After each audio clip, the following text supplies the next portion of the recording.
the prayer that gets God's amen. The Bible says you have a responsibility to give a spiritual heritage or a spiritual legacy to your children. That is your role. Look at what Solomon says, what is said first about Solomon. He continued to live in God-honoring ways of David. All right. So Solomon, as messed up as he was and as jacked up as David was, saw something in David's walk with God. Come on. That caused him to walk rightly with God.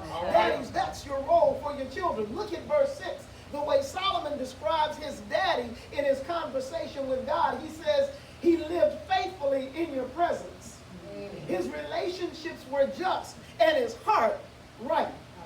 Look at that. His relationships were just and his heart was right. That means in David there was no duplicity. Now we know David was not perfect. Right. We know David's history. Right. We know how messed up David could be. We know David because we understand how Solomon came into existence. David hooked up with Solomon's mama in an unrighteous way. But even out of an unrighteous past, God can bring righteous activity. God can bring righteous movement out of an unrighteous history. How many of us have some unrighteousness in our history? How many of us got some jacked up stuff that if everybody were to know everything, we wouldn't be able to stand and proclaim as boldly as we sometimes stand and proclaim?